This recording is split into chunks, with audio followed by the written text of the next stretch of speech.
Di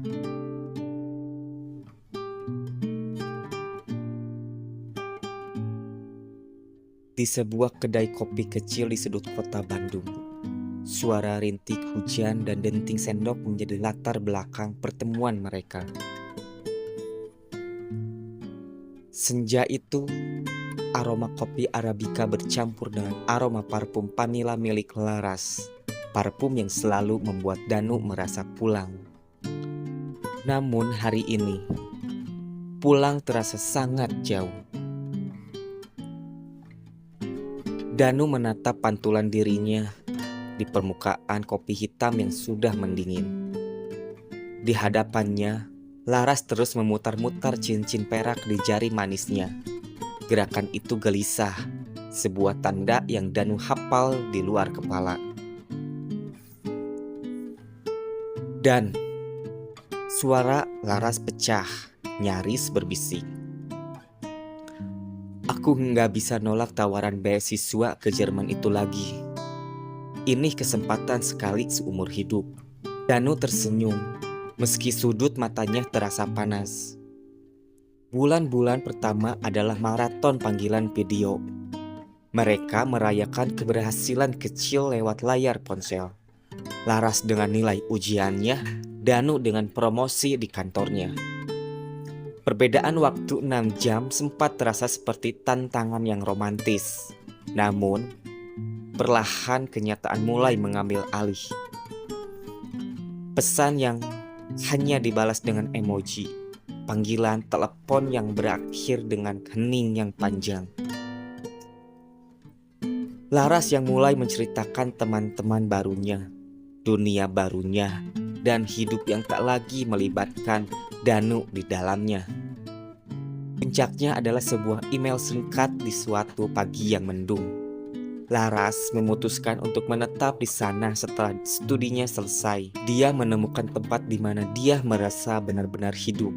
Dan sayangnya, tempat itu tidak memiliki ruang untuk masa lalu yang ditinggalkannya di kota kembang. 2 tahun berlalu, Danu kembali ke kedai kopi yang sama. Tempatnya masih sama, hanya saja kursi di hadapannya kini diduduki oleh ranselnya sendiri. Ponselnya bergetar. Sebuah notifikasi dari media sosial menampilkan foto Laras mengenakan gaun putih sederhana, menggandeng seorang pria dengan latar belakang salju. Mereka tampak bahagia, sangat bahagia. Danu mematikan layar ponselnya. Dia menyesap kopinya, pahit, tanpa gula sama sekali. Ternyata benar kata orang, hal yang paling menyakitkan dari sebuah perpisahan bukanlah kebencian, melainkan kesadaran bahwa hidup seseorang terus berjalan dengan indah tanpa kehadiran kita di dalamnya. Dia meletakkan selembar uang di meja, lalu berdiri. Di luar, hujan turun lagi. Danu membuka payungnya, melangkah keluar dan menghilang di antara kerumunan orang, sembari membawa kenangan tentang parfum Pamila yang kini telah benar-benar menguap.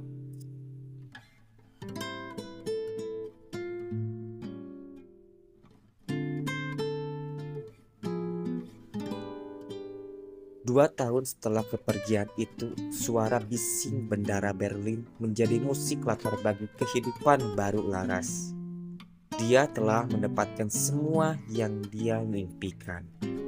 Karir cemerlang di sebuah firma arsitektur dan seorang pria bernama Julian yang memperlakukannya dengan sangat lembut. Namun, ada satu laci di meja kerjanya yang selalu ia kunci rapat. Di dalamnya tersimpan sebuah kotak korek api dari kedai kopi di Bandung. Satu-satunya benda yang ia bawa sebagai kompas masa lalu. Laras menatap cincin tunangannya di bawah lampu meja. Julian baru saja melamarnya di bawah gerimis salju semalam. Dia membuka laptop, meringa lagu sejenak sebelum mengetikkan nama yang selalu ia hindari di kolom pencarian media sosial. Profil Danu muncul. Tidak banyak yang berubah. Pria itu masih mengunggah foto-foto buku yang sedang dibacanya, atau sesekali foto jalanan Bandung yang indah dari jendela kantornya. Namun, ada satu foto yang membuat napas Laras tertahan. Aris duduk di kedai kopi lama mereka, sendirian, dengan satu cangkir kopi hitam dan sebuah kursi kosong di hadapannya. Beberapa tempat tidak pernah berubah, hanya suasananya yang kehilangan nyawa. Tulis Danu di kaptionnya. Laras memejamkan mata. Air mata yang selama ini ia bendung demi terlihat tangguh akhirnya jatuh juga. Dia teringat parfum vanilanya yang dulu selalu dipuji Danu. Di Jerman, dia mengganti parfumnya menjadi aroma kayu yang dingin dan elegan. Tapi di dalam hatinya, dia masih gadis yang merindukan aroma kopi Arabica murah di sudut kota Bandung. Laras menarik selembar kertas. Dia ingin menulis sesuatu. Dia ingin bilang bahwa setiap kali dia melihat salju, dia membayangkan bagaimana rasanya jika Danu yang ada di sana memegang tangannya yang kedinginan. Dan aku bahagia. Tapi bahagiaku terasa seperti pinjaman. Aku membangun hidup di atas keruntuhan janji kita. Dia berhenti. Diremasnya kertas itu hingga hancur. Mengirim pesan hanya akan membuat luka yang sudah mulai mengering di kulit Danu. Dia tahu Danu adalah tipe pria yang akan menunggu selamanya jika diberi harapan sekecil lubang jarum. Laras, kamu belum tidur? Suara Julian terdengar dari pintu kamar. Laras cepat-cepat menghapus air matanya, menutup laptop, dan memaksakan sebuah senyum yang telah ia latih selama 2 tahun. Belum, sayang. Sebentar lagi. Di Bandung, Danu sedang berjalan menembus hujan. Tidak tahu bahwa ribuan kilometer di sana, seseorang baru saja menangisi fotonya. Di Berlin, Laras berdiri di jendela, menatap lampu-lampu kota yang asing. Dia memiliki masa depan yang cerah. Tapi dia sadar bahwa separuh dari jiwanya tertinggal di sebuah kursi kayu di kedai kopi yang kumuh. Mereka adalah 2 garis sejajar yang sempat bersilangan, namun kini harus terus memanjang ke arah yang berlawanan. Terkadang, cinta yang paling besar adalah cinta yang memilih untuk tetap diam. Membiarkan orang lain bahagia meski itu artinya kita harus menjadi orang asing selamanya.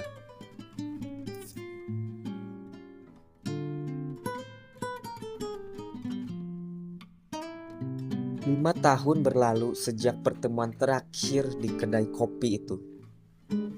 Bandung masih sama terlihat indah, tenang, dan penuh kejutan. Bagi Danu, waktu seolah membeku di cangkir kopi terakhirnya bersama Laras. Dia masih di sana, di kedai kopi yang sama setiap senja. Ponselnya berdering, nomor tidak dikenal. Halo? Danu, suara itu retak, tapi familiar, terlalu familiar. Ini aku, Laras. Jantung Danu serasa berhenti berdetak. Laras, ada apa? Aku di bendara. Aku pulang dan... Suaranya bergetar hebat. Aku sendirian. Bisa kamu jemput aku?" Danu tidak berpikir dua kali. Dia menyambar payungnya, meninggalkan kopinya yang masih penuh dan berlari menerobos hujan. Pikirannya melayang pada ribuan kemungkinan. Kenapa Laras pulang sendirian? Di mana Julian? Apakah ini kesempatan kedua yang diam-diam selalu ia doakan? Dia menemukan Laras di area kedatangan internasional. Dia terlihat kurus, matanya sembab dan kemerahan. Laras tidak membawa apa-apa selain sebuah koper kecil dan sebuah kotak karton yang dipeluknya erat-erat.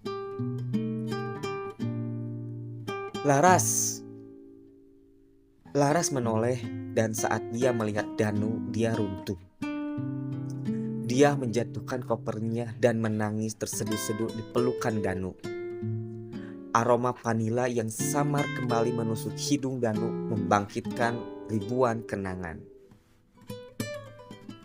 Dia pergi dan dia benar-benar pergi, tangis Laras. Danu memeluknya erat. Air matanya sendiri mulai mengalir. Dia mengira takdir sedang berbaik hati padanya, mengembalikan cintanya yang hilang. Dia membayangkan mereka akan mulai dari awal menyembuhkan luka bersama-sama. Mereka duduk di sebuah bangku panjang di luar bendara, di bawah guyuran hujan yang mulai mereda. Laras menenangkan diri, lalu membuka kotak kartun yang dipegangnya tadi. "Ku pulang bukan untukku dan," kata Laras pelan, menatap lurus ke depan. "Aku pulang untuknya." Dari dalam kotak itu dia mengeluarkan sebuah toples kaca kecil. Di dalamnya ada bubuk abu berwarna abu-abu. "Julian, dia sakit kanker paru-paru. Dia hanya bertahan 6 bulan setelah kami bertunangan."